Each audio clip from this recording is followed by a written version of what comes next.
In 1999, Ibanez released the Tone-Lok effects pedal series to replace their Sound Tank effects. Unlike the plastic cases of the Sound Tank 5 series line of effects, the Tone-Lok series, which was also called the 7 series, featured metal cases. The most notable feature of the new effects line was rotary pot knobs that could be locked into place by pressing them into the effects case. Ibanez marketed this as a way to prevent settings from being lost and as protection from knobs being broken by club-footed club owners staggering about the stage. The Tone-Lok series included a total of 17 effects pedals for guitar and bass. The series was largely made up of traditional effects like phaser, chorus, and fuzz, but included a new variation on Ibanez's signature tube screamer and 2 versions of a wah called the Weeping Demon and Weeping Demon Jr. Ibanez marketed the effects as reflecting the demands of a new generation of players. The new metal genre made up a large part of the artists who represented the series, including Robbie Merrill of Godsmack, Head and Monkey of Korn, and Wes Borland of Limp Bizkit, who said the Tone-Lok series would be about half my arsenal. Ibanez marketed the Tone-Lok series for over a decade until in 2011 they transitioned to a line of effects that were visually more vintage-inspired. One of the most celebrated effects to come from the Tone-Lok series is the DE7 Delay echo pedal. While some wrote off the series as low-cost or subpar effects, the DE7 earned the devotion of performers and enthusiasts, even while technological advances in digital effects rendered many other delay echo pedals released in the early 2000s replaceable. Members of Circa Survive, Copeland, Dredge, Explosions in the Sky, Korn, Mac DeMarco, the Mars Volta, Mute Math, Modest Mouse, and the New York Dolls reportedly used the DE7. Josh Scott of JHS Pedals listed the DE7 among his favorite Ibanez pedals, and JHS originally modeled their Lucky Cat pedal after the DE7, among other digital delays. The DE7 was one of 5 underrated pedals you should know, according to Reverb.com's Andy Martin. So why are musicians still coming back to this pedal? Let's take a closer look at it.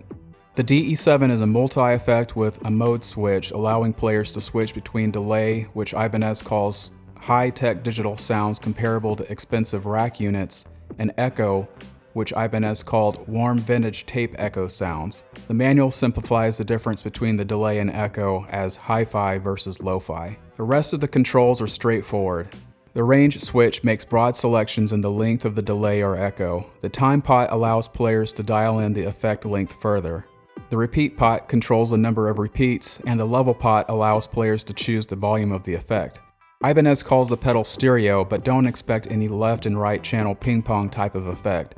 By stereo, they mean that it offers a mono wet output and an unaffected dry output that can be sent to separate amplifiers.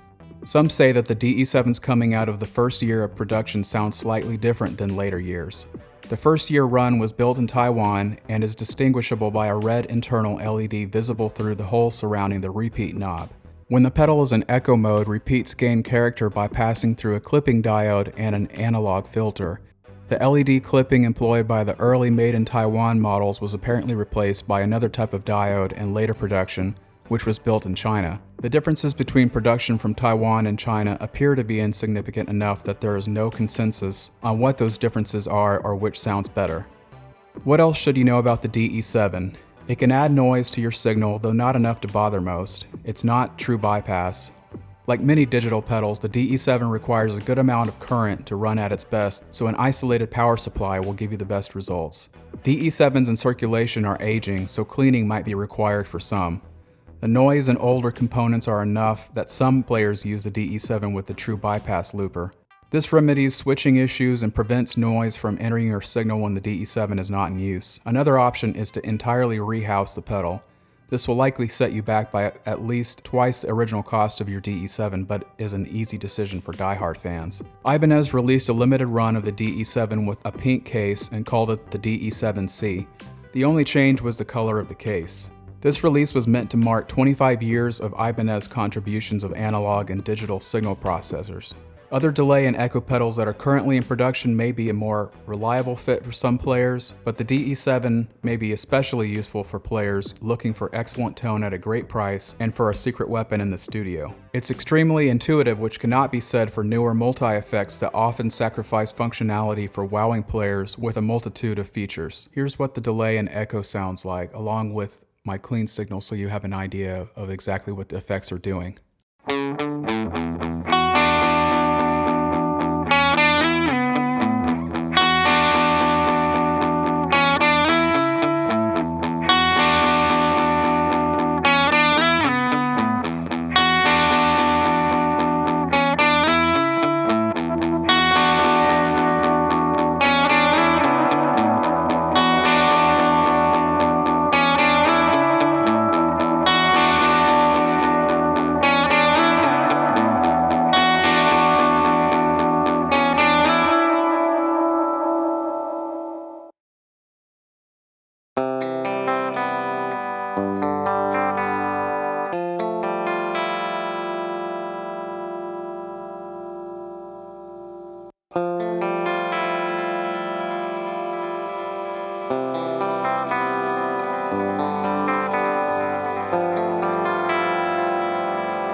DE7 is not for players that need tap tempo, modulation, or tails, but I highly recommend it to players seeking non-intrusive and musical repeats that sit well in most contexts.